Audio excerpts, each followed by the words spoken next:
I'd like to invite you to pass the peace in an Asian way. I would invite you to clasp the hands of your neighbor. You can avoid eye contact. Just bow towards them this way. The peace of the Lord be with you. Let's pass the peace of the Lord.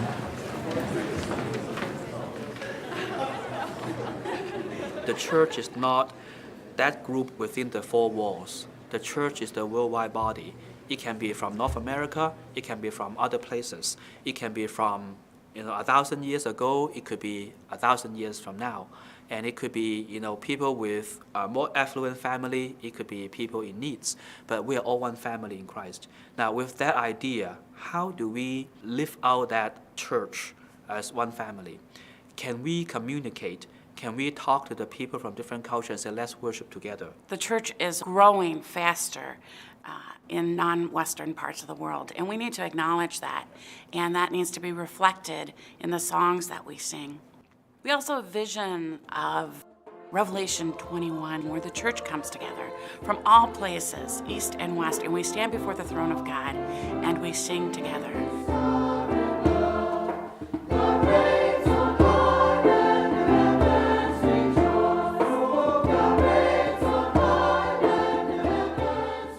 Think about everyday life, how much cross-cultural exchange we have. Go look at the tag in your clothes, your phone, where is it made in? We are a very global society. And I think that to encourage our congregations and our choirs to explore that music is that it is not really that foreign to us. We live in a kind of world where every day things that we touch come from all over the world. It is very important for us as Christians to live in the vision of Revelation. Long before diversity became a buzzword, we had the Bible and we have the vision of Revelation, where it's just this gathering of people from all tribes and nations and peoples and languages. And so when we worship, I think that we're here on earth, we worship with that vision in mind. And therefore, I think it enriches our own spiritual lives to say, you know what, we want to have some of that in our worship services. I think it is right that we embrace the music of the world. It is the right thing that we see both the local community and the global community, or that we are both local and universal in the way that we view the church. And I think when we use the music of other cultures, it allows us to embrace other Christians in other parts of the world, and it ultimately allows us to experience a bigger God. It gives us the possibility of expanding the God view that we have in our local context and connecting with other cultures. I don't think there's any better way to do that actually than music. I think to sing someone's song is to connect with them in interesting and intriguing ways that might be deeper and richer than reading books, or even maybe, at least for me, than artwork. But singing someone's song is really a deep connection. There's very few churches these days that don't have an Asian presence or other non-Western immigrants in their communities, if not in their own churches. And it's an act of hospitality. It's an act that we're called to do, to make room, to expand our repertoire, to make room for the global church that's already here, present amongst us.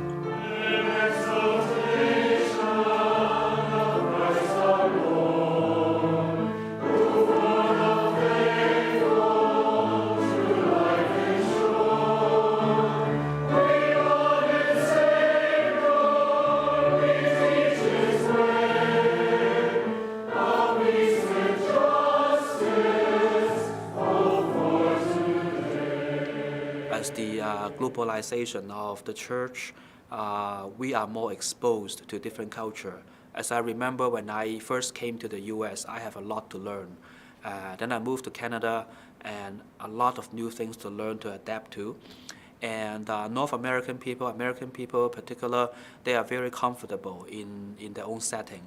and now with immigrants from different places from the world, and then with the mass communication, YouTube, you name it, we are a lot more accessible to other cultures.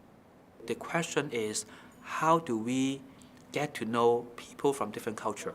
How do we reach them? How can we worship in a setting that we can be one body in Christ?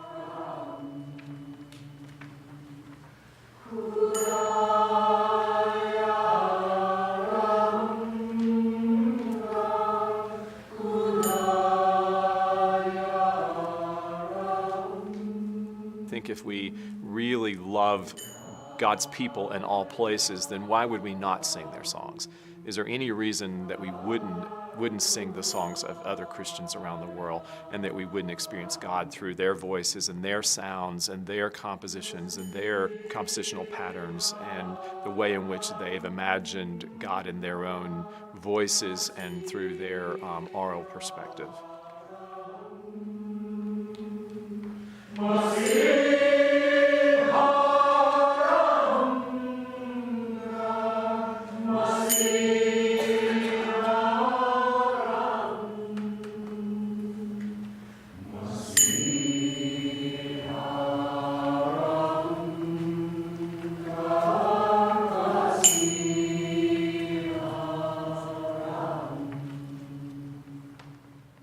God's people is like all the different kind of ingredients in a salad bowl. We do have individuals, but the individuals can make something very nice. I just rejoice that in the last generation, the last 50 years, there's been such a growth of songs for the church from Africa, from Asia, that we in the West can be blessed by those songs. May the peace of Christ be with you. May the love of Christ dwell deep in your heart. May the Spirit enlighten your way. May you walk in the comfort of God's day. We know how to pray better when we sing in the voices and with the melodies, and even sometimes in the language of people who come from different parts of the world. When we go to church now to raise our voices in praise or in petition or in lament, we raise our voices with the songs that come from those people as gifts to the larger church.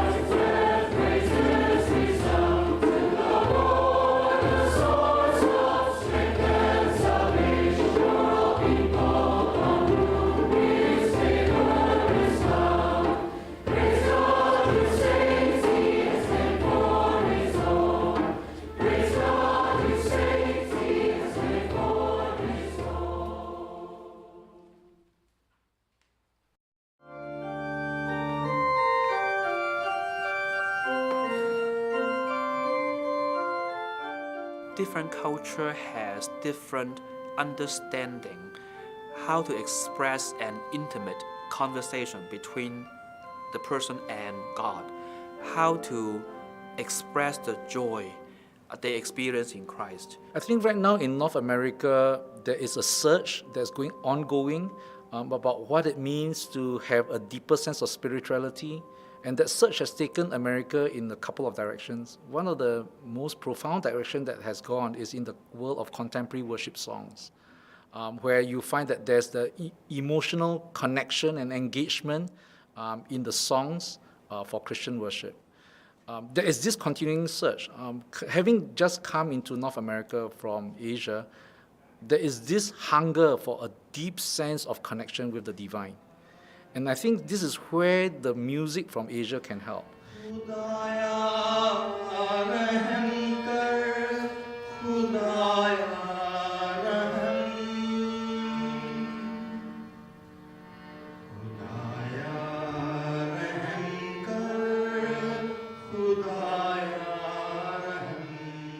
Asians' music tends to be much more plaintive, tends to be much more reflective, tends to be much deeper, I think, without being ostentatious, without being loud, without being noisy. It calls for the person to look inwardly and have that sense of reflection and realizing that in all of it all, God speaks in a still small voice. In my experience with the refugee ministry over at Church of the Servant, I feel that engaging Asian music has not only given the church a sense of otherness, but an opportunity for hospitality. That is so important. Do anything and everything to make the stranger feel welcome. Being displaced from your home country is something that gives you a sense of alienation. So hearing the songs from your own country and from the experiences of other countries, other refugees who come to your country by the use of, other materials, especially Asian music, gives them a sense of, rootedness and reminding them that this was what it was like back home. I think the Asian music has taught us new ways to pray so that it invites us into mystery in a way we often don't take time to do so. So it can set up our prayers. It teaches us to be still. It also decenters us a little bit because we're not so comfortable with the Asian sound. And so I think that's a good thing. And the people in our community would say to me, this is tricky. I don't know if we can manage this, but when they do, they're transformed, really. So it teaches us new ways to pray. It also has been offered a sense of hospitality to Asian Christians who have come into, and non-Christians really, a sense of home when they hear those sounds. And most of the Christians that I've talked to say, we don't sing that in our church. We sing Western songs. So this indigenous song gives them a sense of home, and then we go from there and learn from that. It also changes our worldview. So it brings a different sound into the room that says, aha, all of a sudden a whole other part of the world is part of the prayers. There's a deep sense of yearning that comes. In one of our prayer services, we just put a newspaper on the altar and we read stories from that day, and then we sang from Korea, O Sosa, Come Now, Prince of Peace.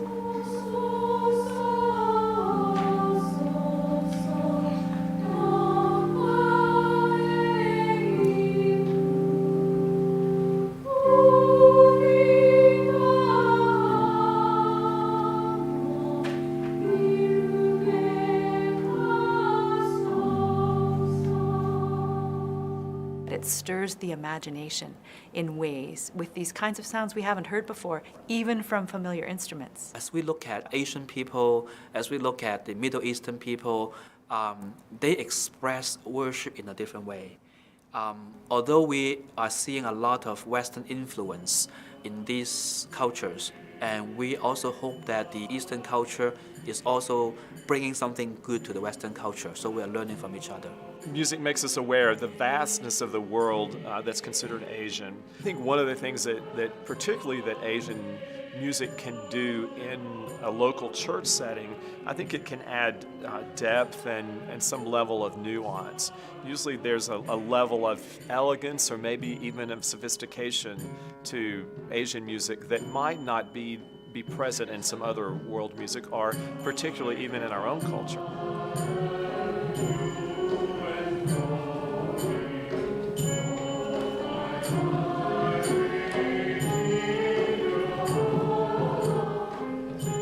I think it also offers multi-dimensional opportunities.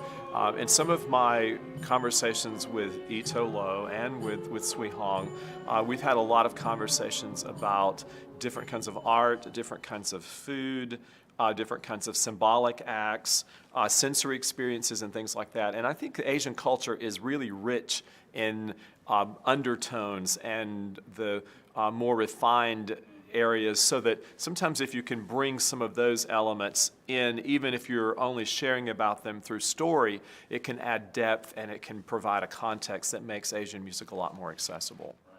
For instance, last year I was in Malaysia and we used gongs in worship, and we were able to connect with an indigenous people there through the use of gongs. And when our students, we were able to play gongs, then we were able to value their tradition. And in one way, we were even able to bring their tradition back to them, because their use of gongs in worship had become kind of old school or a bit antiquated or outdated.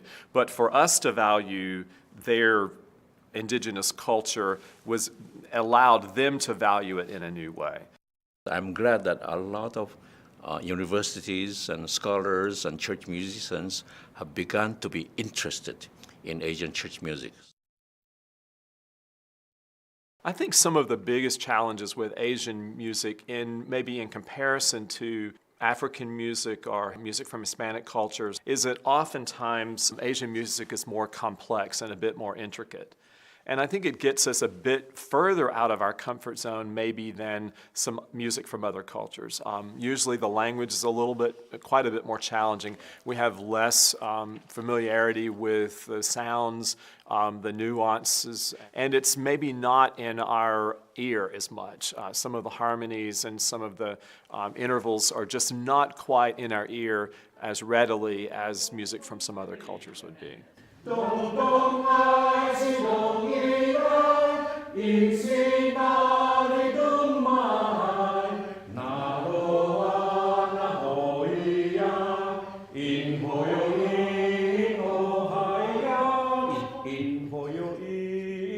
We cannot pretend to be able to sing all their ornaments, but at least we try, and they appreciate it.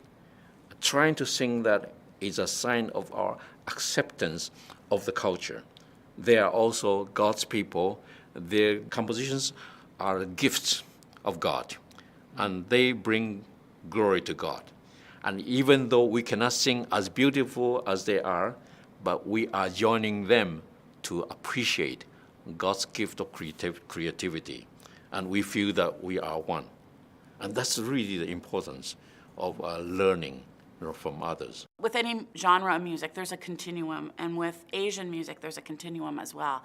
Some Asian music sounds a lot more modal, much more Asian. There's other music that sound a lot more accessible to the Western ear. Start with some of those, introduce them slowly, and then over time add more and more. You cannot force somebody who does not like to eat sushi, you can't get them to eat a whole meal of that. You know, maybe a little bit as an appetizer and slowly build their delight over it. And you don't give something that is so very authentic, indigenous in a way, that their digestive system cannot absorb it. Program it in a way that they can feel that it's accessible to them, and it helps them to understand a little bit more of the culture, and it's less daunting. I try to have a dialogue to say, when you hear this language, just at least perhaps develop a most basic empathy for a different flavor, for a different sound, to perhaps take one step further from your comfort zone. You know, not everybody in the world eat hamburger. I think stories are very important, because I'm now teaching all the global songs, hymns in Taiwan, and each time I have to tell stories. And unfortunately, many of the stories are about myself. I feel embarrassed, but I cannot help it, because I composed that song, and it actually happened, and how I was thinking, I had to explain that. And then after people, listening to that, they changed their mind. They began to be interested in the song. So I think the stories are important. And kids always the best tool.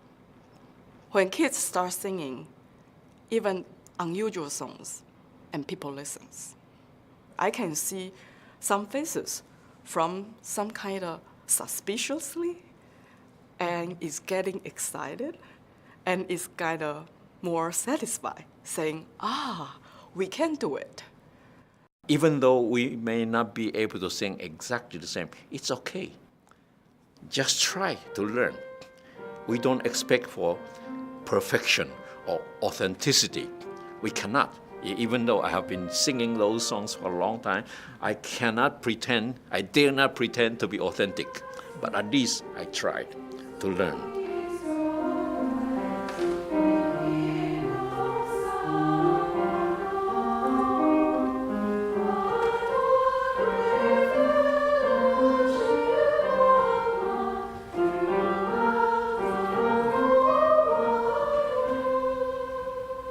You don't need any other accompaniment, except if you want just one melody.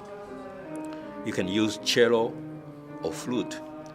Don't go to keyboard, because when you go to keyboard, you have 10 fingers. You become so busy with other tones that really ruins the monophony, of those songs. But just use your ear to listen to the melody and try to sing loud. Imitate.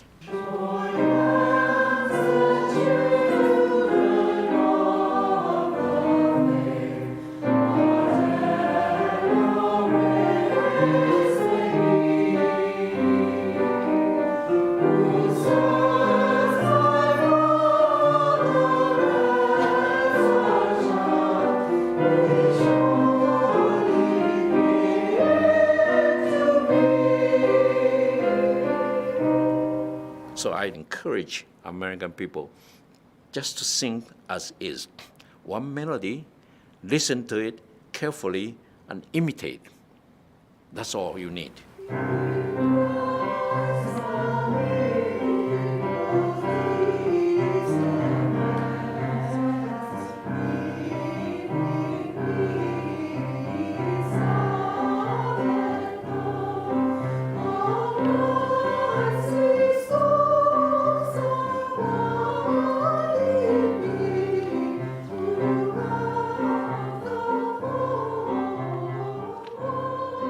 Because the Asian concept of music is the beauty of the lyrical voice, the beauty of the ornaments, the beauty of the shape of the melody, the beauty of the tonal production, which you have to spend some time to understand. Indonesia, do, re, mi, so, la, 5-tone scales. Amazing Grace is also do, re, mi, so, la, exactly the same. How come American can sing Amazing Grace so well, but when they come to sing Asian music with also 5-tone scale, they said it's difficult. Why? It's the idiom. So that's one thing that's tricky, the tuning, and the tuning in those scales without harmony underneath it is familiar to us. So this starkness and bareness, these other modes are just new and take time. And so, to be curious about it, humble. To be a real church, it has to be ecumenical, global, and historical.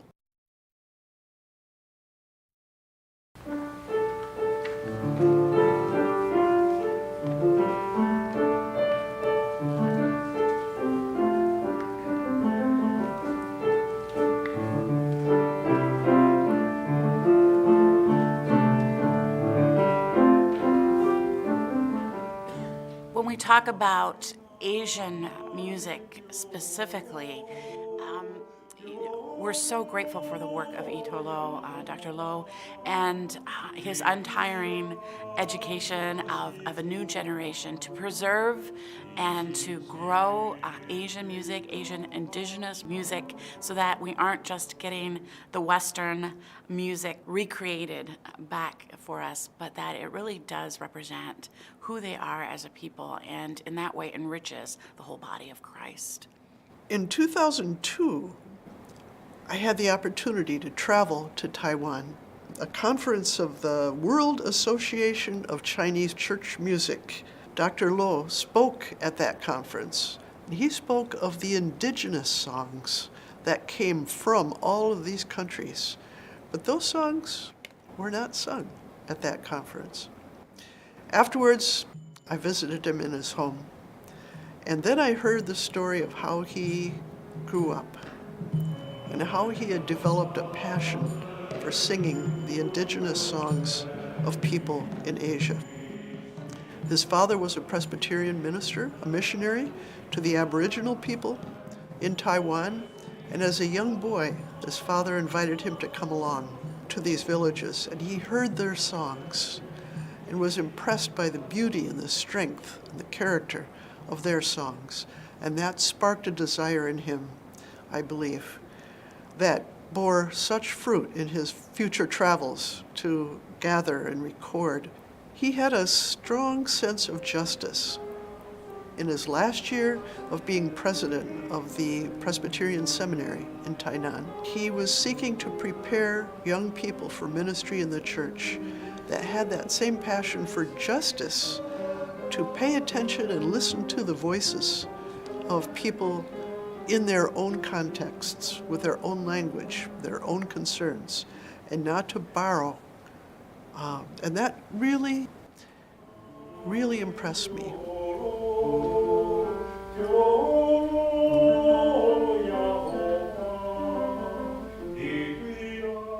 The most amazing thing to me is Dr. Lo. He is a Chinese by ethnic origin, but he is so familiar or so interested in many, many different cultures around the Asian area.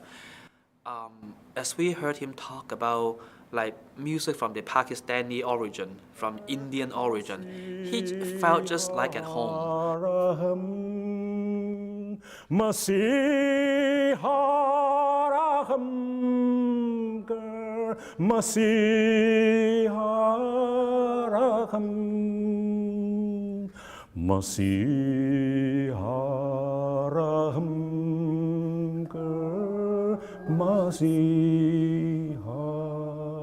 That diversity and that breadth of knowledge, I find it totally amazing.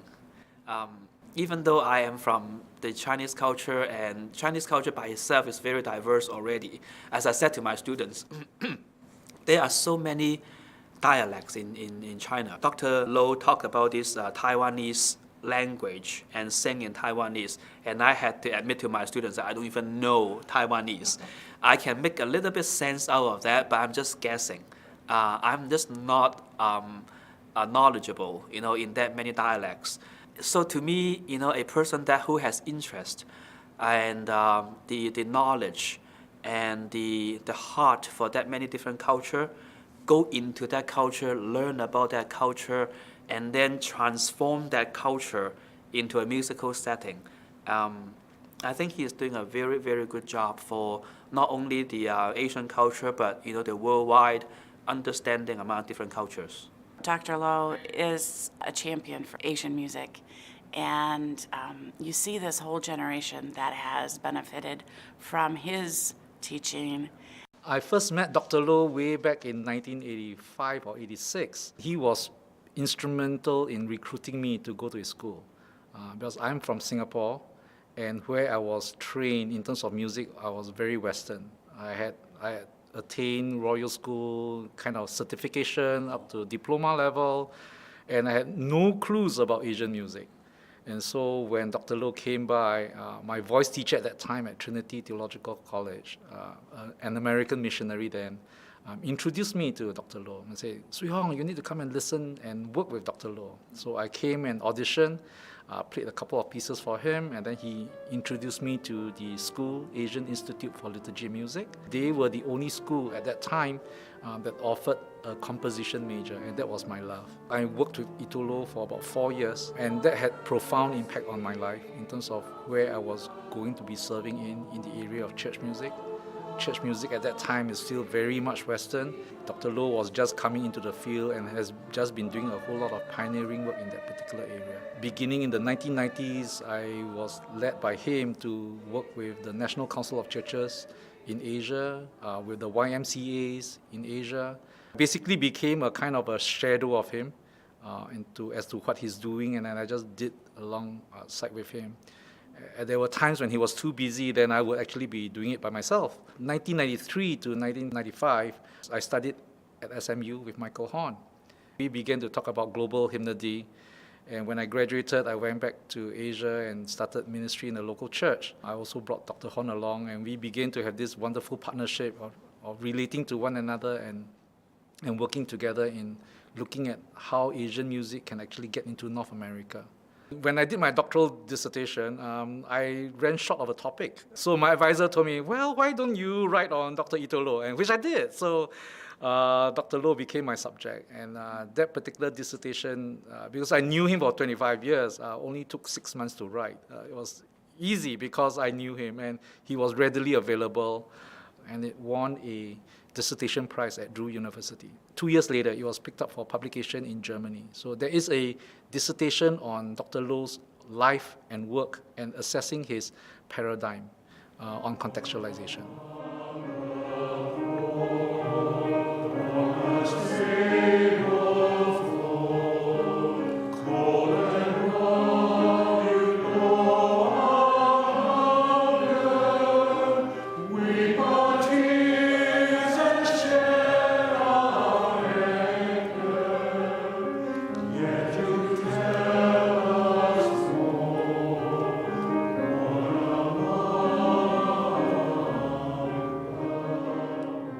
What Dr. Loh has done, very, very important, apart from the music that he has written and the students that he's taught, he has challenged the church to recover its identity. I think for many times when we are talking about songs, we only think about music as it is. But I think when we are looking at songs from the liturgical perspective, from the worship perspective, songs form community. I think if we understand that the music forms a community, then the music that we sing actually shape our identity. In that aspect, I think what Dr. Loh has done through his paradigm of contextualization or his advocacy in this particular area really challenges our mindset. What does it mean for us who are non-Western people to be called Christians? What is the place of our own cultural music? What is the place of the missionaries' effort in giving us the gospel? It does not lower their value, but at the same time, I think the missionaries would be happy if we have now made the effort to recover what is our cultural tradition and bring that as a contribution to the shaping of a new Christian identity for the 21st century. I think that's the most important contribution that Dr. Loh has done. If we understand in that particular aspect, then his work cannot just speak for Asians, but it must also speak for other countries. So I'm not surprised that people like Pablo Sosa work closely with him, people like Patrick McKenzie-Yerry also work closely with him, and Dr. Michael Horn, my professor at SMU, has chronicled their work and their contribution to this work. I think when we are looking at church music, it is important to step beyond the world of the music notes, but into the liturgical value and into the philosophical value of this particular approach. All my field tapes about church music recorded during from 82 to 2000, I donated those to Trinity Theological College Library. So in that way, people in the future, whoever is interested in Asian church music, they can go and listen to some of the songs. And then conferences, the Christian Conference of Asia, yes, the WCC conference, all those workshops in liturgy music, all those tapes I have given them to Lu Zhendiong.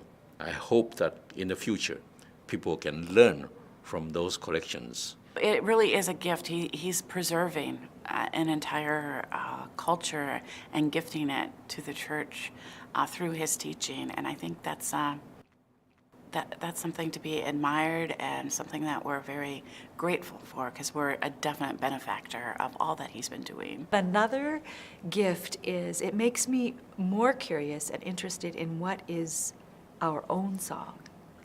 So, Canadian, part of North America, but is there a song that's different in my country? And also our relationship with Indigenous people on our own land. He makes me stubborn about searching for that and knowing what that is, because he's been so stubborn about what is the Indigenous song.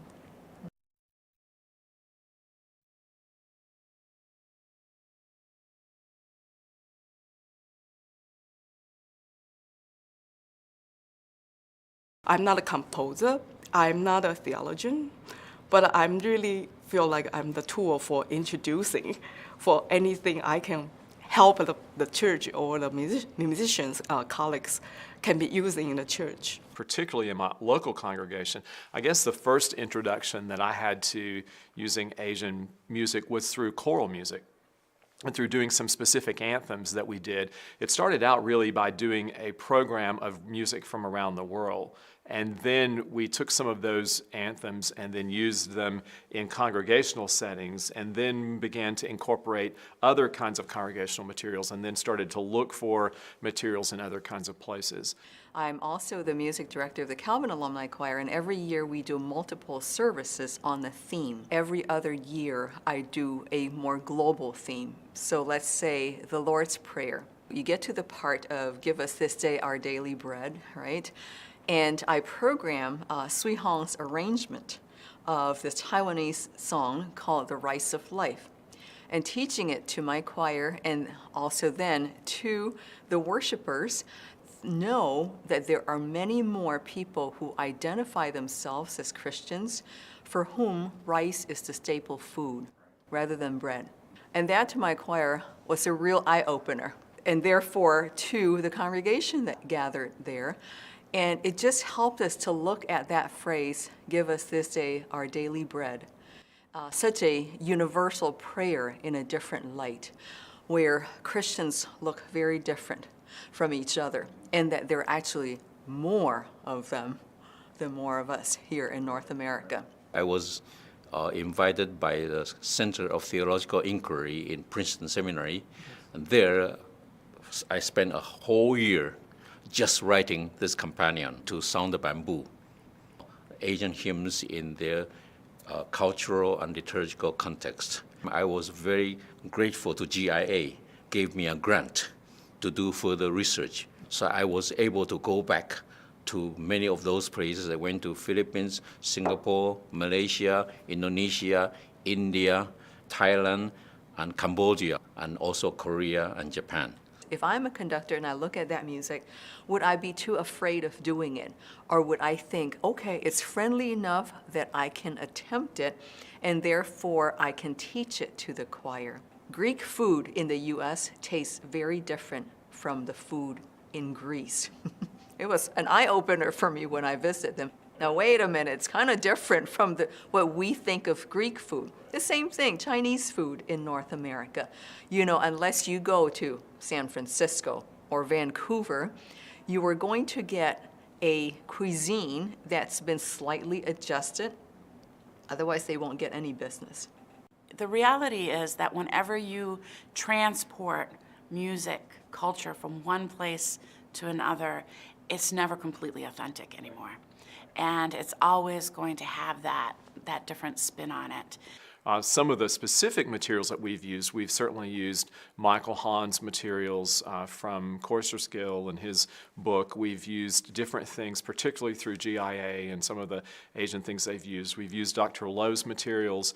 Sui Hong Lim has been a colleague of mine was a colleague of mine for several years. We've used his materials, and he was a very ready place to get at new materials. So if you are a choir director that serves in a church, I encourage you to look at the Calvin Choral Series published by GIA, and I hope that you find something that would benefit your choir and that would enhance your worship. We are very intentional about incorporating global music. It's not entirely that. We have a very wide range of music, but it is a series that is very well crafted, but meant to be accessible. Lots of instructions that come with it, especially for the global pieces, and that it is biblically and theologically sound. Those who do not know anything about Asian church music, if they read this book first, In Search for Asian Sound and Symbols in Worship. It's a collection of my articles that I've written during the last 20-some years. And if they want to know more in detail, they should go to read the companion of Sound of Bamboo. I'm sure I brought together the most important characteristics and features and the things happening in Asia. I kept bumping into materials that helped me be brave enough to embrace this song. I mean, even the language for me is, oh, I don't think I could teach that. But Dr. Lowe, his stories and his real musical information, especially in this most recent companion to Sound the Bamboo, have been so helpful to me. Using certain vocal inflections, trills or vocal slides, and maybe the use of no instruments at all, use of no harmonic instruments like no pianos, and just giving a congregation a sense of reflection, sense of prayer. That would be, in a sense, I think, a good and hospitable way of accepting these new musics. Building towards the performing ideal of using the native instruments. You know, if you're a Western musician, you've been trained to know it all before you do it, right? I mean, to understand, and there's so much I don't know. But he helps me be brave and to enter in, and has given tools and resources to do that. As we train our worship leaders for the future, if they can be exposed to this kind of culture and learn at the early age, for one thing is they are not afraid of venturing into something new. Worship setting, how can we use different kinds of music to worship, to glorify God? The students are quite open to learn music from different cultures. I think it's really open the eyes. As for them, theologically, it says we are all God's people. And some people we are not familiar with. But through the music, what we want to understand more. The use of Asian music can strengthen, enhance that particular need and search for the divine. The answer actually is not in the loudness of the worship, but in the quietness of the worship. To be able to hear these expressions in song, for example, is, I think, enriching for the North American congregation. So in terms of prayer, in terms of, I would say, gathering, in terms of lament, I think Asian music as a genre will do very well. I've always reminded my students that they need to learn to be quiet. That yes, even if they enjoy the contemporary songs, they need to give space for the Spirit of God to sweep over everybody's soul. And that requires us to be silent. That requires us to be quiet. And when we say silent meditation, it means no music accompaniment at the background. It means just total silence.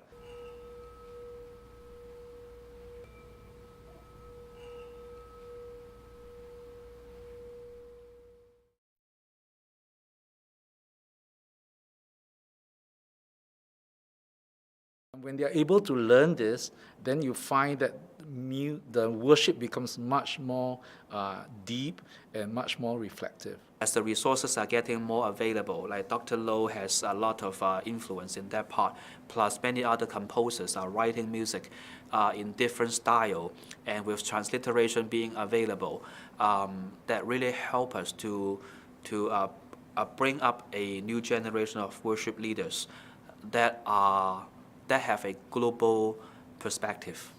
I feel that my time is almost gone. Your generation, these are our hope, really, for the future. Those of you who were educated in Asian Institute for Literature and Music, you knew all the theology, all the culture, all the music, all the compositional technique, and you are doing so well. You and Christian Tamaila, Rudy Panto, and John Barati, and Daoud Kosasi, and Lu Zhendiong. You are the first group, okay, that is carrying on. For the last 20 to 30 years, I'm very grateful and happy that more American scholars or church musicians began to be interested in Asian music. I've been greatly privileged to travel and to gather songs as well, not like Dr. Ito Lowe did, but to gather from the wisdom, to learn together, and then to bring that wisdom back to North America so we can encourage North American churches to be blessed as well by those songs.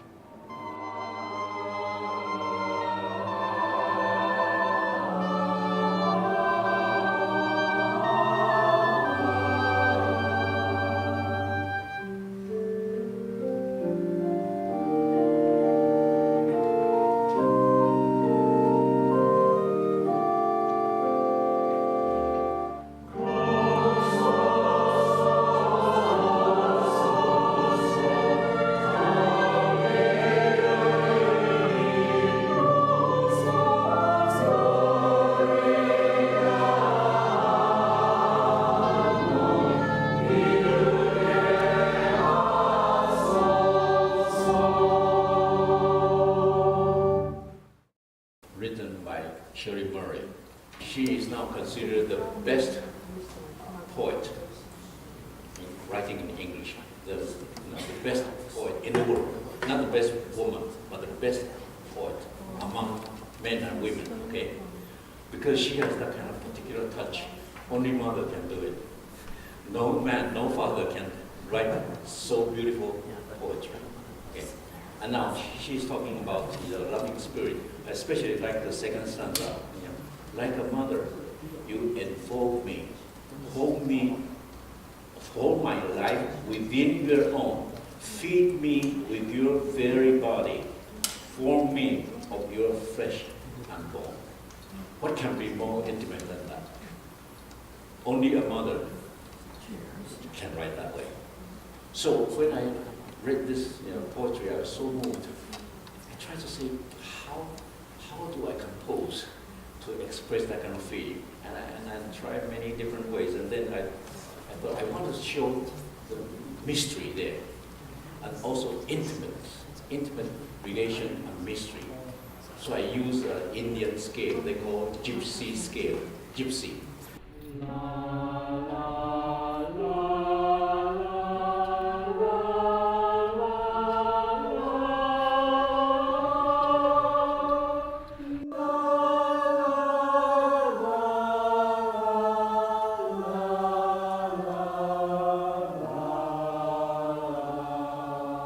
Okay, it's very hard to sing, right? It's because of the half step and also, kind of a augmented second. Da, da, la, da. Both are the same. Okay, try that again. La, la, la, then higher.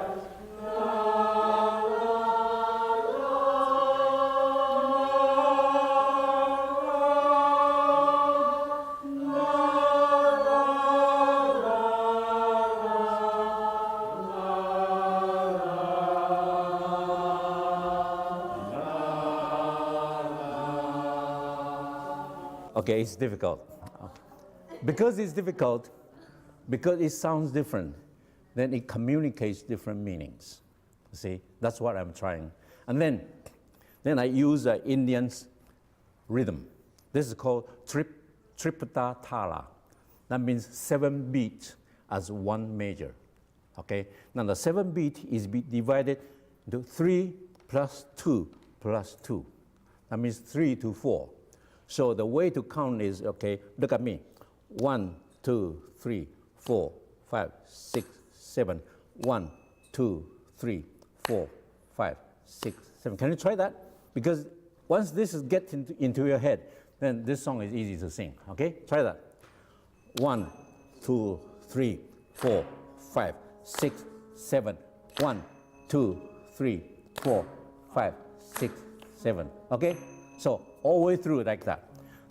Ching, chap, chap, ching. 1, 2, 3, 4, 5, 6, 7. 1, 2, 3, 4, 5, 6, 7. And the drum.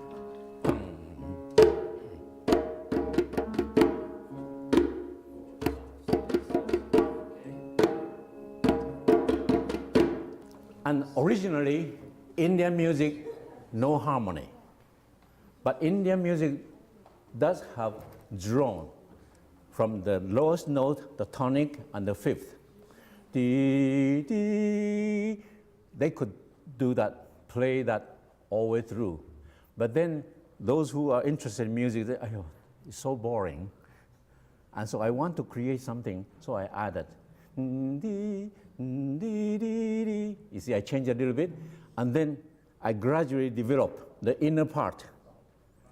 Develop to climax at the end. You can see the third line, so complicated, and then come back to the end. So this music is no longer Indian, it's mine. It's not Western, it's not Indian, but influenced by the Indian theory, okay? Okay, so let's try. 1, 2, 3, 4, 5, 6, 7, okay? There'll be two measure of introduction, and the drum and ching chap comes in after when the choir sings, okay?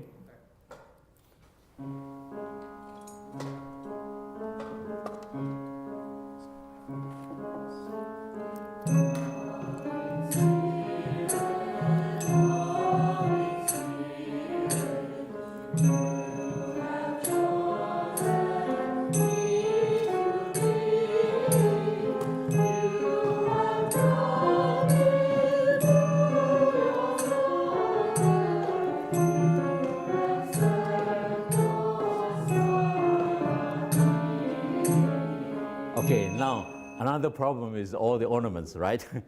Because Indian music would not sound Indian without ornaments. So the ornaments are very important. Here, the second measure,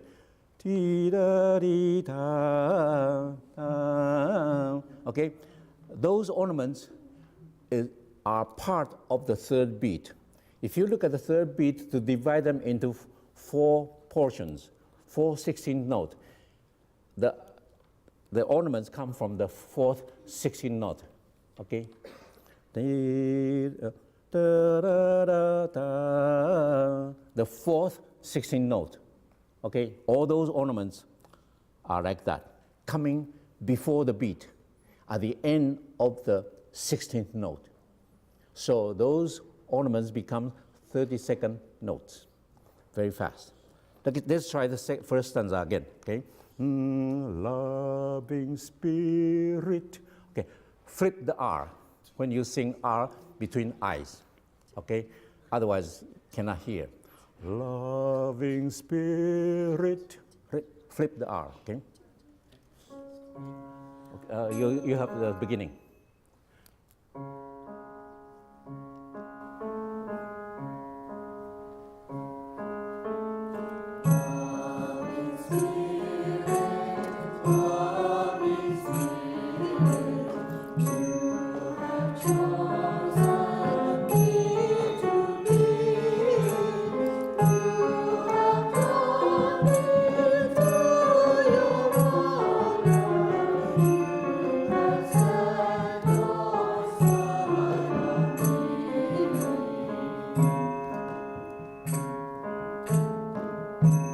Women, second.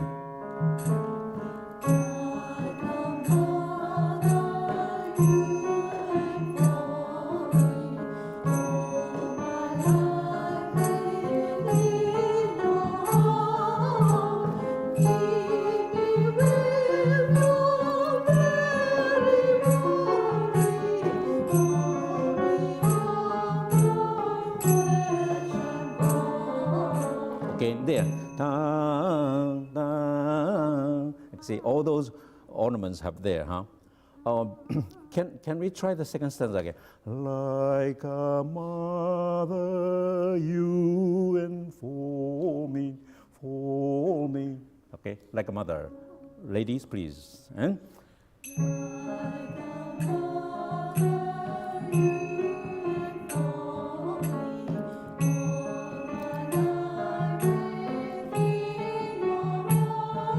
Okay, there.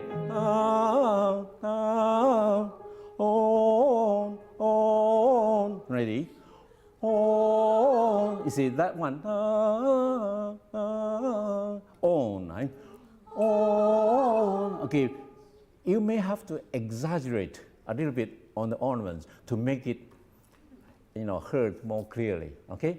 Okay, like a mother. Like, ready, and.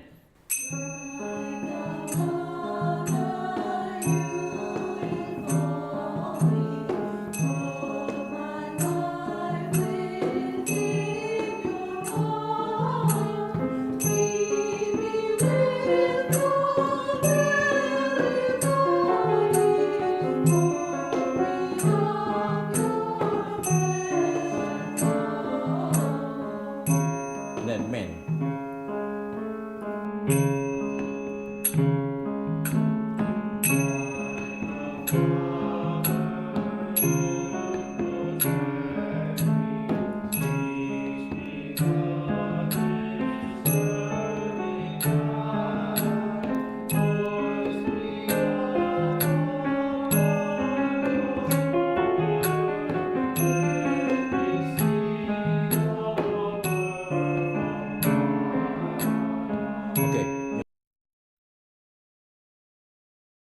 I went to Pakistan for the first time, also the last time, in '89, and tried to collect some songs from Asia, because I've been to all the countries. And I went to a Catholic center, to a big library. I asked them if they have something to give me. They said, we don't have anything particular, you just go and check and look. So I tried the whole day there, and near the end of the day, I dig up from the bottom of the shelf. I suddenly saw a staff notation book, small, written by hand, and I found this one.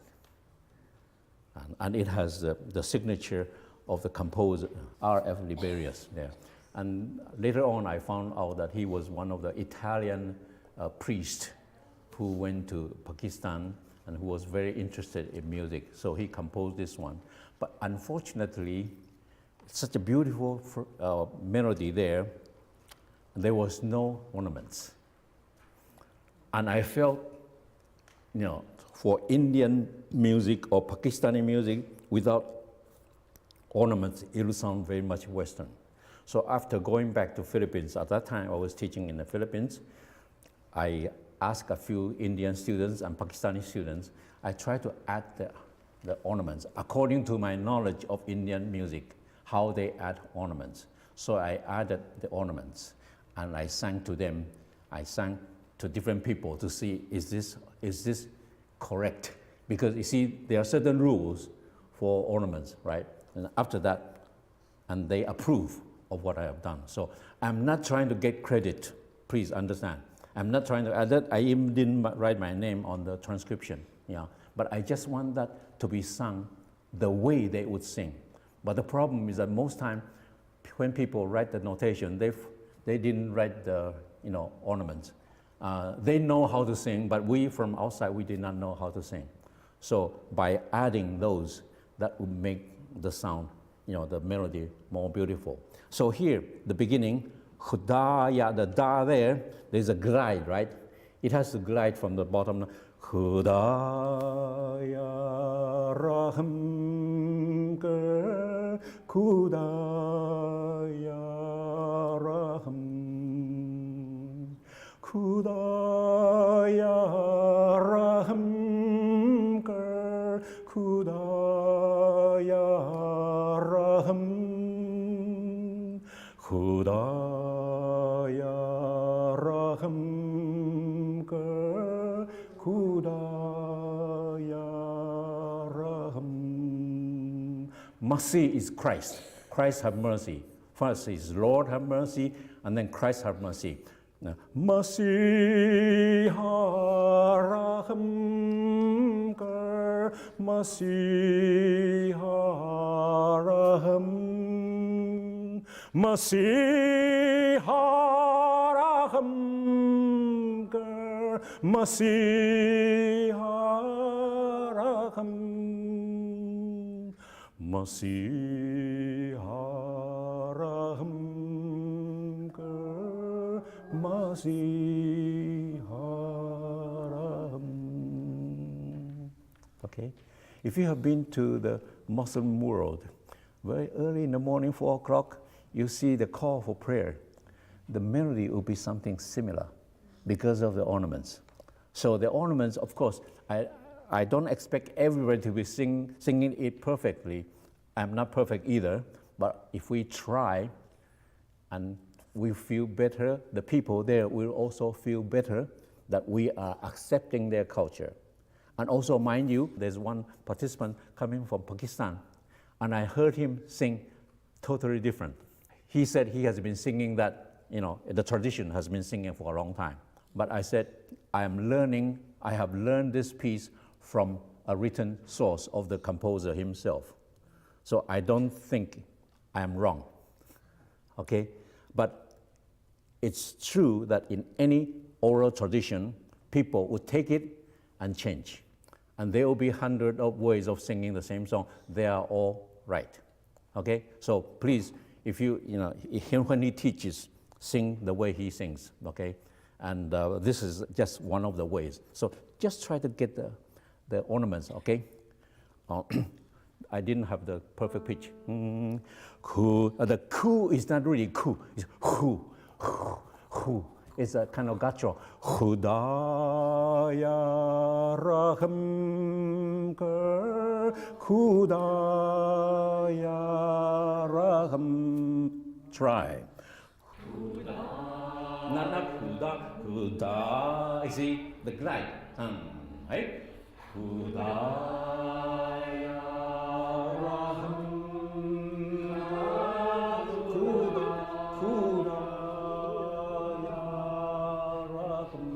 Try that. Kudaya. Second line. Kudaya.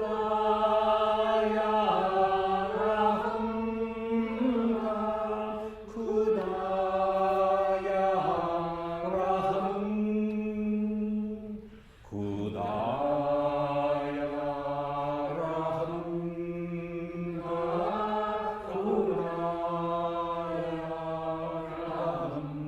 Masiha raham Masiha raham Masiha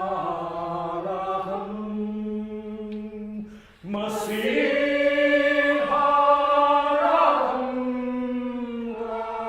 Masiha raham. Now, this phrase is most difficult to sing, but most beautiful. Masiha raham kar, Masiha raham. Try that. Masiha raham kar, Masiha raham. Very good. Try again now. Your heart is almost broken. Masiha, I'm helpless. Masiha raham kar. You see, that line is the life of the song. Okay, Masiha, ready, and Masiha raham kar, Masiha raham. Masiha raham, tarararam. Masiha raham. Not only haram, she tarararam. Masiha raham, right? Masiha raham. Continue. Masiha raham. Masiha raham. Tiraridam. Okay, then start from the beginning. The A, B, A. Okay, so I think we are going to sing three different times, right? First time, the first three, and then B and 1. Now, so when you sing this one, you are asking for God's help, God's mercy. You have no hope. You have no power. Masiha. You have to really almost shout. Masiha raham kar, Masiha raham. Try that. Masiha raham kar, Masiha raham. Very good. Wow, you're doing very well. Is that all or one more? That's it, right? Thank you so much. Thank you. You did very, very well. When I read this poem written by Sherry Murray, I was deeply touched. Look at third stanza. Every child needs bread till the world is fed. You give bread, your hands enable, all together round one table. Christmas must be shared. Every child needs bread. Because we all know that Bethlehem means house of bread. And Jesus was born in the house of bread, but millions and millions of people are starving to death. So we share. How do we share? So she tells us, son of poverty, shame us till we see self-concerned, how we deny you by our greed. We crucify you on a Christmas tree. When I read this, I was shocked. This is exactly what I felt. So I said, okay, how do I compose? It's very difficult. See, so I composed this one. I want to show the mystery, the suffering. See, we all romanticize Jesus when he was born, a very lovely baby. Do you think so? He even didn't have any bed, any warm water, probably not even, very clean cloth to wash in filthy manger. Do you think it's romantic? For Jesus as a child, he was suffering. Mary was also suffering. So let's not romanticize Christmas too much. Let's think of that as a reality of God is suffering with us here and now. So I composed this one. So I try to compose in many different ways because I compose in different styles, Western, Taiwanese, Chinese, Japanese, and Indian and others. And finally, I came to the Javanese or Indonesian scale. It's called Pelok scale. Mi, fa, sol, ti, do. That's the 5 tones scale. Di, ding, dong, ding, dung, dang. That's their scale. Mi, fa, sol, ti, do. Can you sing that? Mi, fa, sol, ti, higher. Mi, do, ti, so, fa, mi again. Mi, fa, sol, ti, do, mi, do, ti, so, fa, mi. Okay, 5 tones. There are so many different kinds of 5 tones, not only do, re, mi, so, la, or la, do, re, mi, so. So, mi, fa, sol, ti, do. For me, that gives me a lot of imagination. Okay? There's no la there. Mi, fa, sol, ti, do, no re. See? A scale without re and la. So it may sound strange to you, but that's exactly what I am trying to depict. The strange way God has become a helpless human being and telling us that that's the joyful, good tidings of joy, but in fact, the price that Christ has to pay in suffering. So we have to remember this. So this is not a joyful carol. It's a sad carol. So I composed this way. And then for the accompaniment, I also imitated the Javanese gamelan, a little bit of Balinese gamelan, and the left-hand side there, ding, ding, ding, sometimes like gong, but not exactly. I just got the idea from gamelan, but the figure there on the right hand, is really more like a Balinese gamelan, 3 in a group, sometimes 4 in a group, same figure continuously, but changing the accent, and that's very important. Okay? Now, shall we try to sing this one? Ready, and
here, weep our tears.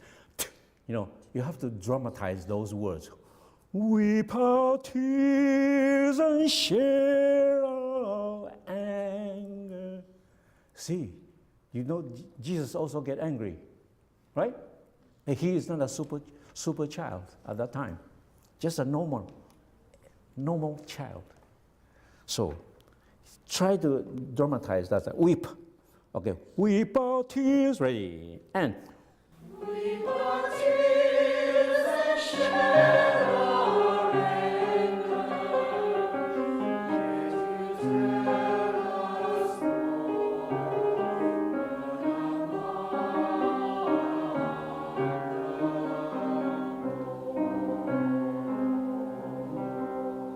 Yet you tell us every child needs bread till the world is fed. You give bread, your hands and able, all together round one table. Christmas must be shared. Every child needs bread.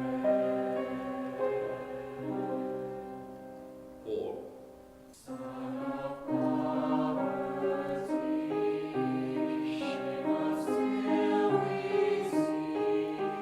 Self-concerned, how we deny you. By our greed we crucify you. On the Christmas tree, Son of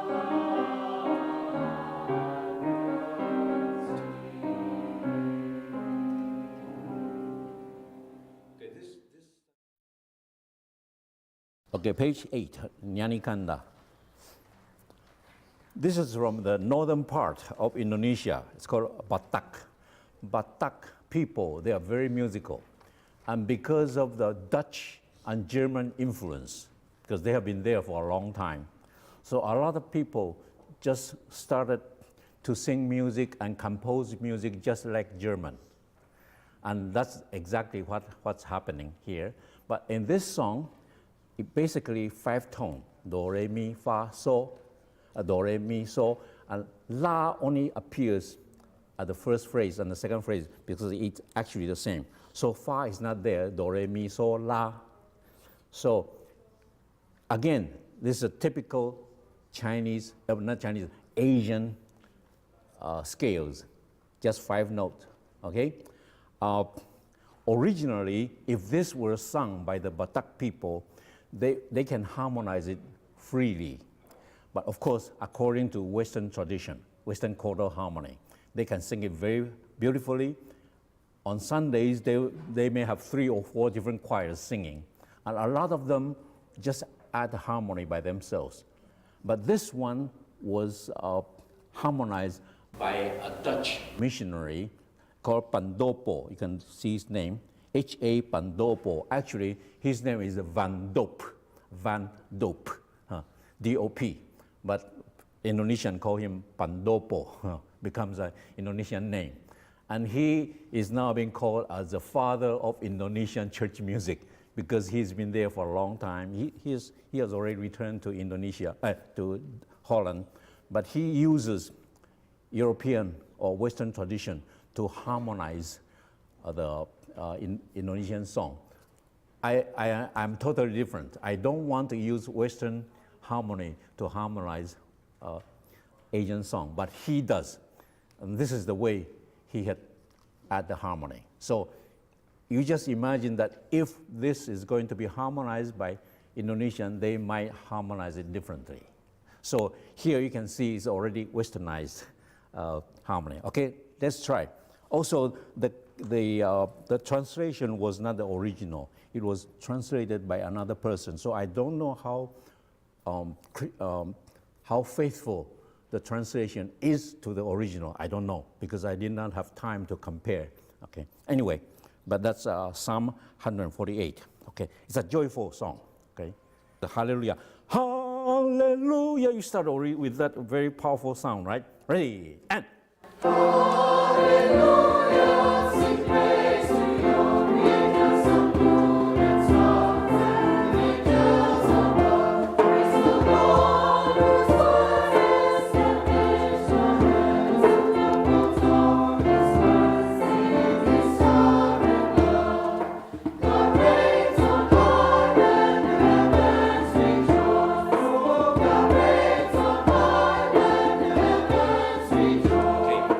especially that part. Indonesian would not harmonize that way, you see. Da, da, da, da, because the clashing of the two chords is very difficult. So that's why I say when Indonesian harmonize, it would not be like this, okay? But also, don't sing the O, because it was not there originally. It was added, I don't know by whom. So the O just cross out, okay? Okay, let's start second stanza. Praise the Lord. Praise together, and. Praise the Lord, all mountains and oceans, and from clouds on high. Praise the Lord, you maker of living creatures, all the beasts in the fields and birds in the sky. Both young and old come and join in the song. Both young and old come and join in the song. Tenor, could you don't change that? Okay, just da da da da da. Not don't sing so la so mi so fa mi so mi so fa mi. Okay, cross that D, sing C. Okay, and then alto sing da di da di da da da da di dum. Don't sing G. Okay, can you change that because it's a more natural harmony. This is unnatural, okay? Da da da da da da da da da da da na da da da da ti do, okay? Try the last phrase, okay? Ti da, God rain some, hey?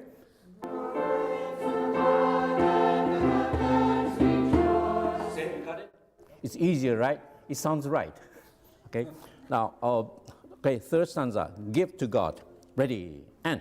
Give to God all glory and honor, from left and soon above. Let praises resound to the Lord, the source of strength and salvation. For all people unknown, His favor is found. Praise God, you saints, He is victorious Lord. Praise God, you saints, He is victorious Lord.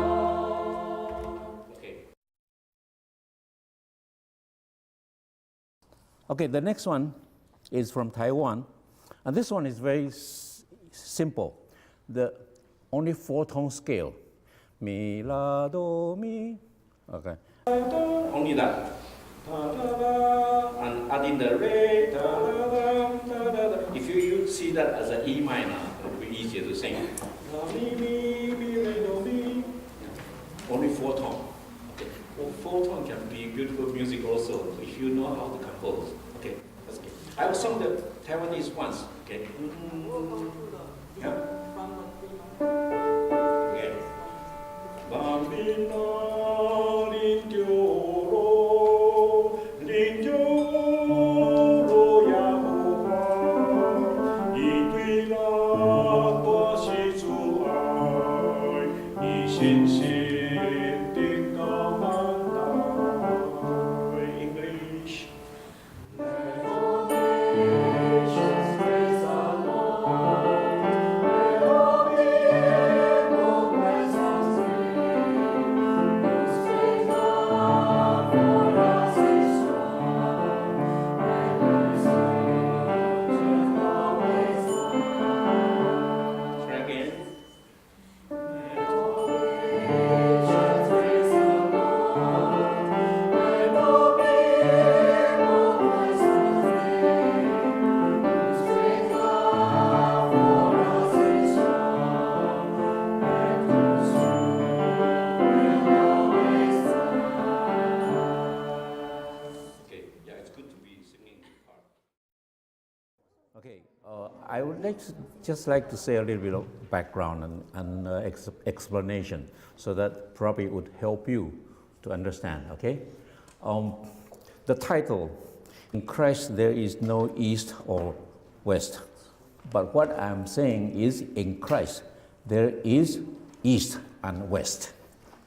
There is, because we are all from different cultures.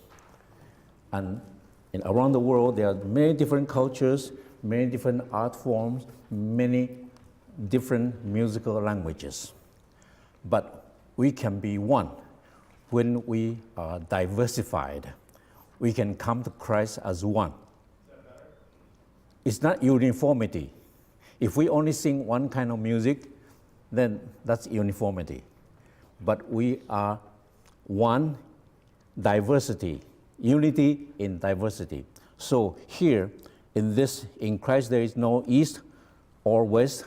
I'm using 4 kinds of musical languages to tell the difference between all these 3. Okay, the first one is really Taiwanese or Chinese. I'm Taiwanese, okay?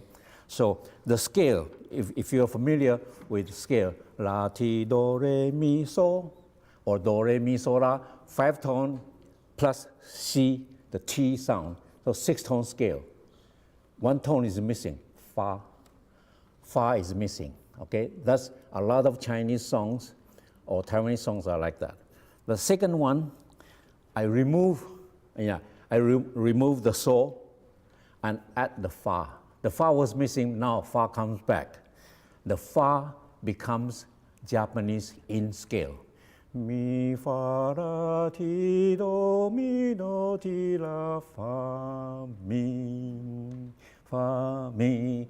That's Japanese style. So the second stanza is really in Japanese style. But I'm not saying that pure Japanese style. I'm Taiwanese, but I'm using a Japanese scale, okay? Then the third stanza changed to triple time. 1, 2, 3, 1, 2, 3. Also minor scale.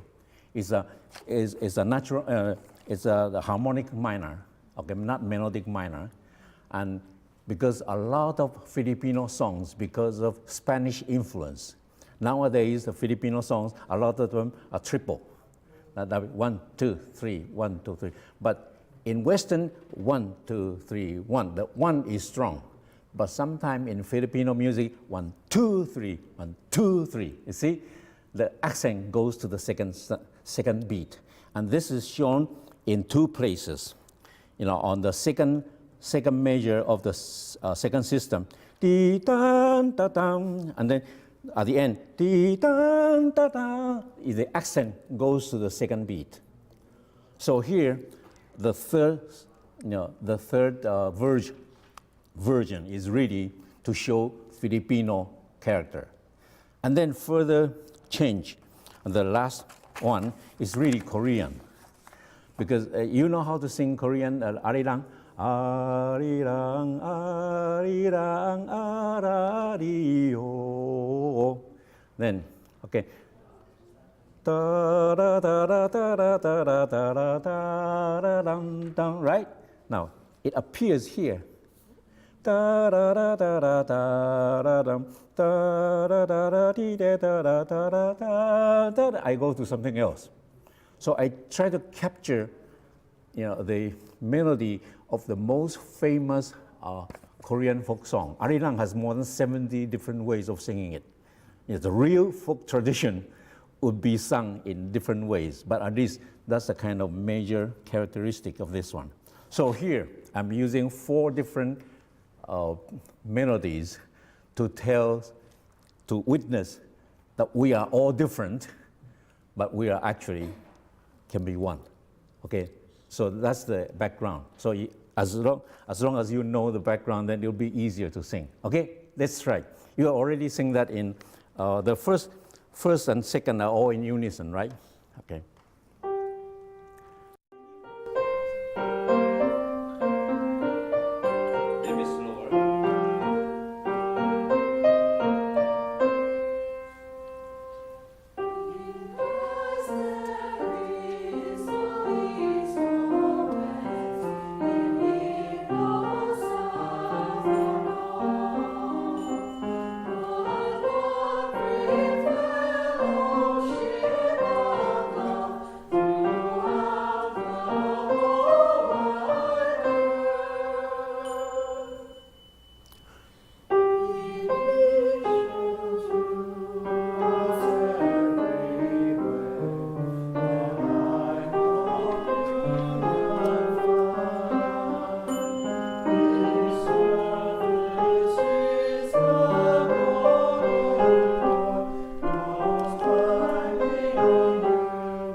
let me sing this one, right?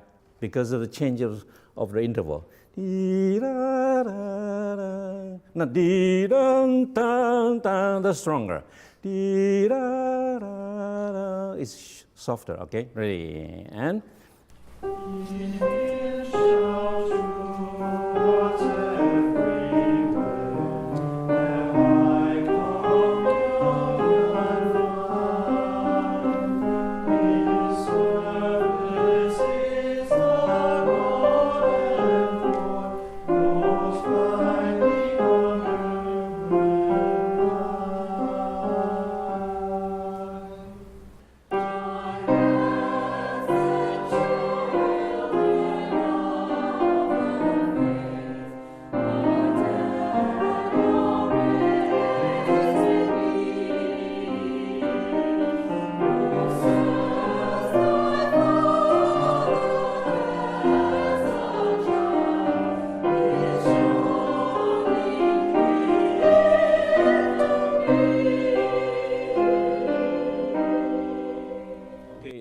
Father and a child.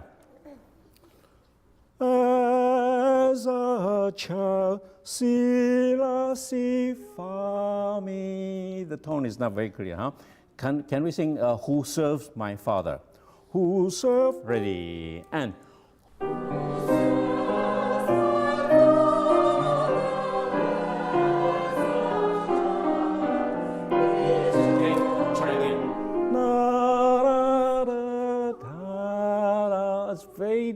Very beautiful interval there. La, can we sing that? La, da, da, da, da. Try. La, a little bit higher. The so sharp should be a little bit. La, da, da, da, da. Right? Again. Okay, again, who serves some, right?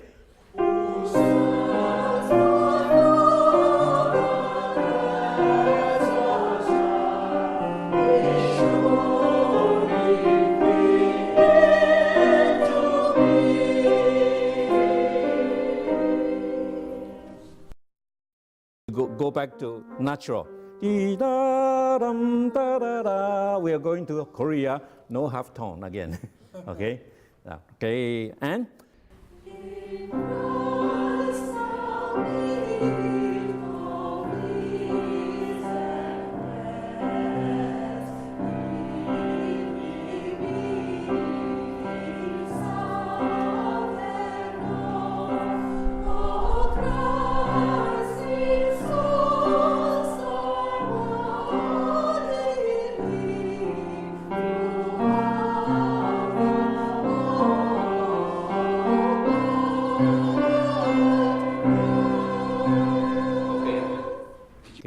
maybe because it's more melismatic, so harder to sing, huh? Let's try again.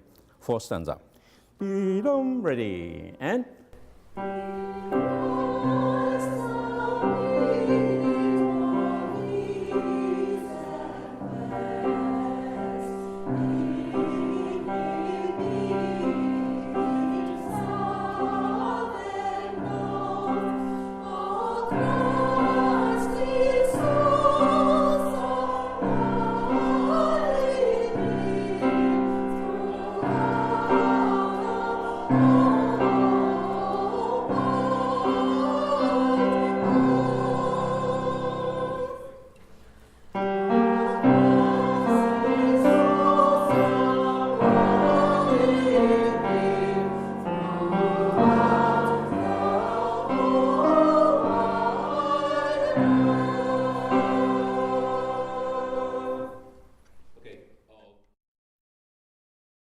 I was emphasizing was about congregational song, not about the choral arrangement. Of course, in choral arrangement, you have a lot of things to do, then you can do in many different ways. But of course, one of the ideas is to try to maintain as close as possible to the original style. I'm talking about traditional view, traditional aesthetics, traditional concept of the beauty of Asian music.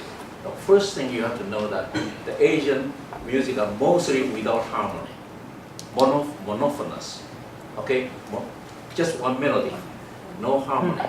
If there is any accompaniment, the accompaniment would be doubling the melody with variations, heterophony. So you feel a lot of heterophony here. The melody is but the accompaniment see could be very extensive, very melismatic. Okay, so that's the first concept you have to know. Secondly, Asian music, a lot of Asian music traditionally only use 5 tones. Do, re, mi, so, la, if you're familiar, because this is easier to explain, okay? Using tonic so far. Do, re, mi, so, la, the 5 tones. A lot of music have that. But then sometimes the fa and si will come in. Do, re, mi, fa, so, la, si, fa, si sometimes would come, but not very often. Si would be more often than fa. Okay? When you listen to fa, sometimes in the Indochina, it's already shifting to another tonal center, what we call in ethnomusicology, metabole. It's really shifting to a new tonality without the so-called modulation. There are no choral modulation, but the melody already tells you that you are already in another world. So these two concepts are very important. So with this in mind, then you begin to appreciate the beauty of music. Okay, now let's look at the first one now. This was composed by a Malaysian, but her originality was from Chinese. Her father was Chinese, mother was Kadasan Dusun.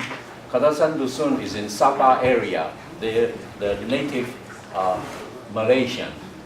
And she's not a musician, but she's very interested in composition. So the year, 2 years ago when I was teaching there, I helped them, to compose, and she composed this piece using the Sabah style, again using only 5-tone scales. The accompaniment here used is called kulintangan, just kulintang, just like a Filipino kulintang, kettle gongs, okay? And there is a pattern there. You look at the melody.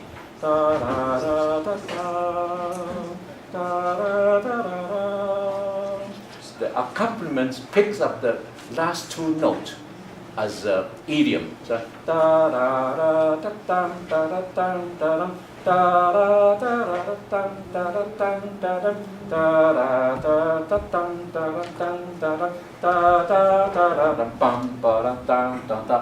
the rhythmic pattern is very important. And so when you accompany just that, don't add any chord to it. If you add chord to it, to them, it destroys the beauty.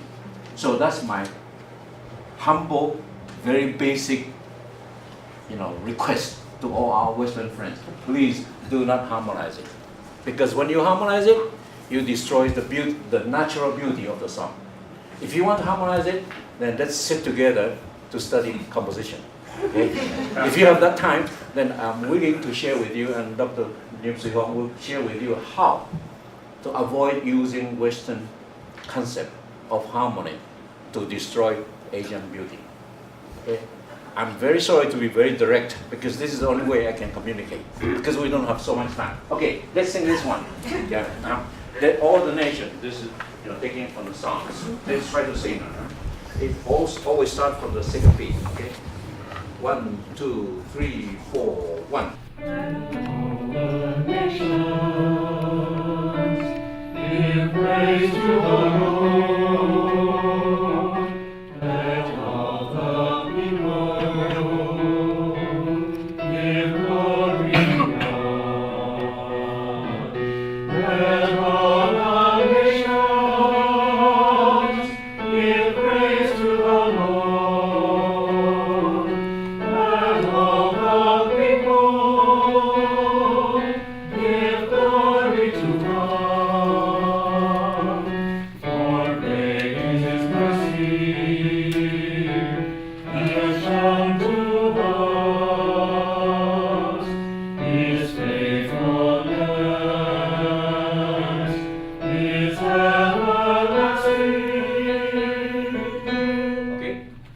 Very simple. Of course, if you want to make it more interesting, you can do canonic singing, because canonic singing is all over the world. It's not really from the West. It really belongs to the world. So you can sing, let all the nation, let all the, just one measure behind. So it'll become very interesting. So let's see, okay, you three rows sing the first part, you sing the second part of the canon. Okay, that's the possibility. Let all the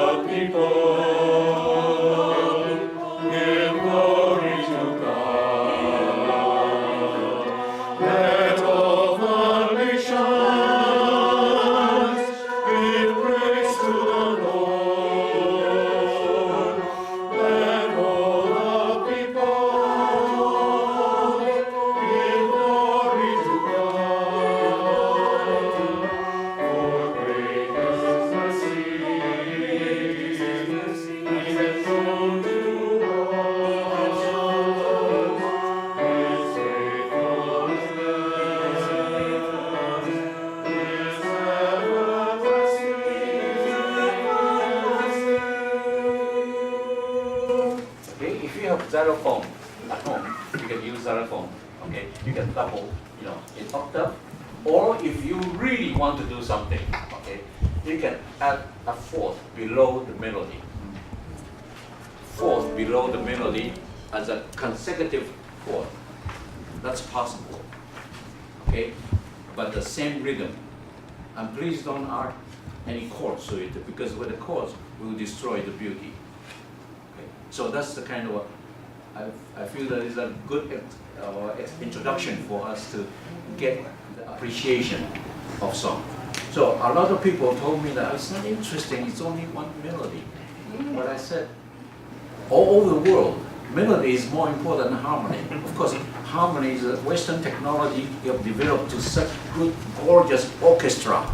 But there are so many other people, they don't have all those. So the melodic beauty is more important than harmony. And so when we sing their song, let's try to be as simple as they are.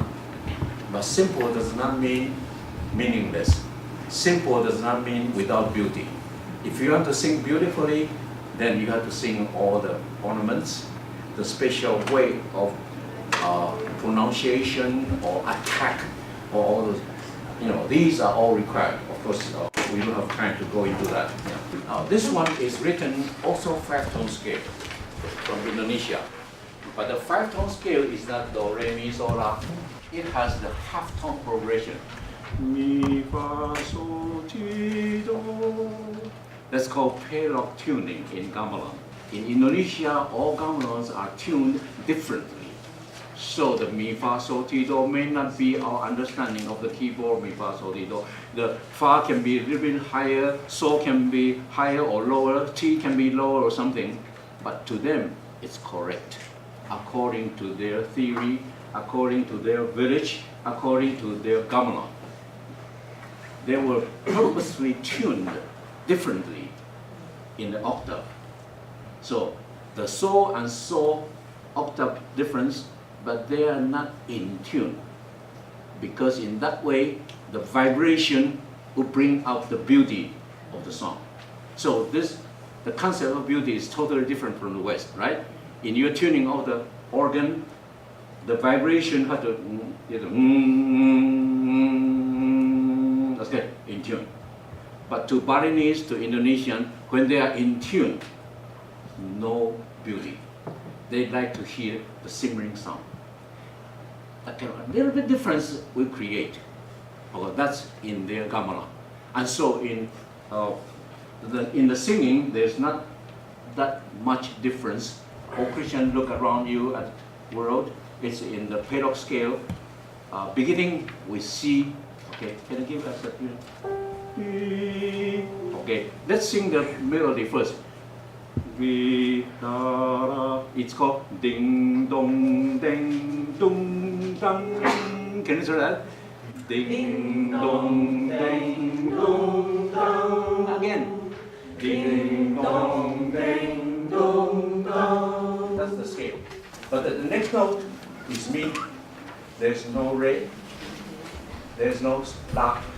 Mi, fa, sol, ti, do. Okay, so here you can see the notation is cipher notation, which gives you a lot of Chinese and Indonesian and Thai people, they use the cipher notation. So let's try to sing this one. Ti, do, ti, so, la, mi, fa, sol, fa. You don't have to sing in tonic sofa, but as long as you can sing the melody, okay? Let's sing it slowly once and then we put the text into it, okay? Right?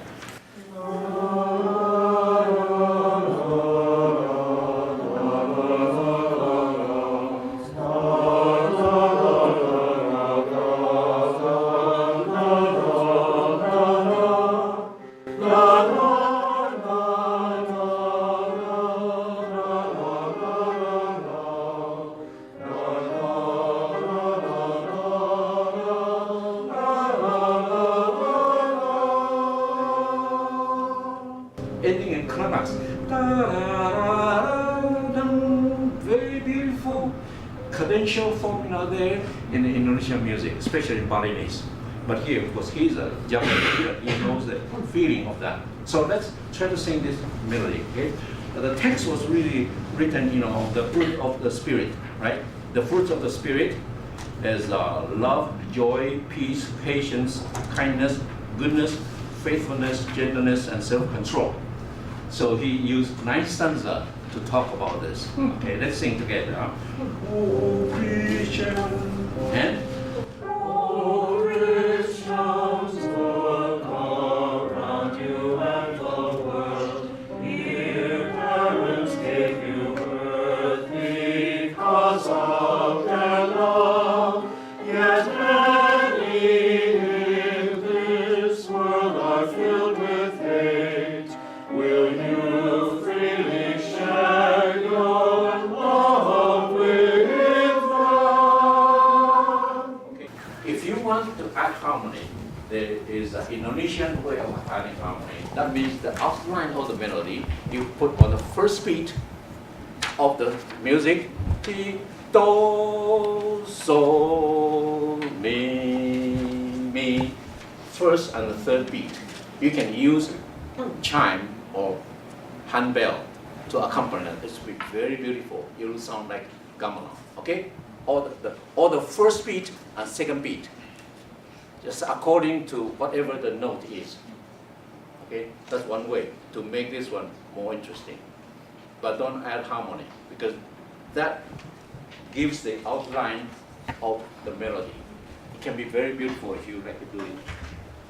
From Malaysia, but the eastern part from Kalimantan. Kalimantan, this composer has a lot of influence of the Malay music. And in Malay music, it's usually stepwise progression.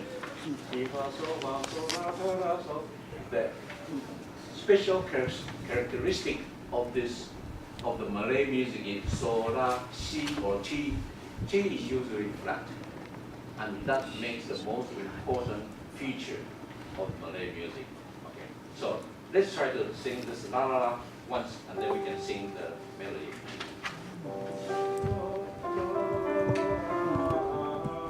Ready, and.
song so that you have a feeling of very different. Lord of the universe. Indian song is more complex. The scales are also more complex. But like this one, it's called almost like a gypsy scale. They call it gypsy. La. It can be from la or mi. Doesn't matter. Okay. Mi. Mi fa si la ti do re mi. Mi fa si la ti do re mi. Or just written here like in the tone. Do mi fa so la ti do re. It depends on how you sing it. Okay. The idea is that the singer, the soloist will sing, and then the congregation will repeat the last phrase, like a namaskaram. Please say namaskaram. Namaskaram. Meaning I worship you. This is the kind of a bhajan, the spiritual song. They sing the attribute of God. When they sit together to worship God, they sing a lot of bhajan. And the soloist will sing all the attributes of God, and then the congregation will just respond, either repeating the whole melody or just that part. This one is just the small part, yes, and that is very important. The talam marks the strong beat. Okay, let me sing the first stanza only, and then just have a feel. Okay, I sing first, and then you repeat. Okay, you only repeat the second part. Lord of the universe, namaskaram. Namaskaram. Lord of creator, namaskaram. Namaskaram. Earth, water, life and skies you made for us. Merciful Lord God, namaskaram. Namaskaram. Holy incarnate, namaskaram. Namaskaram. Savior of this world, namaskaram. Namaskaram. For all this world to be redeemed, you died on the cross, namaskaram. Namaskaram. Singing this kind of song is always very quiet. Even if the text is joyful, you don't care. It's internalized expression. That's very Asian. Internalize your praise, even your sadness, your everything. You don't show it too much in your emotion. And the song is very quiet. And the that's the way they would accompany in their song, in the singing. So only the tonic, the lowest note of the scale, and the fifth and the octave. Only that. No others. If you add others, then that would not be Indian. Thank you. Time is up. Yes.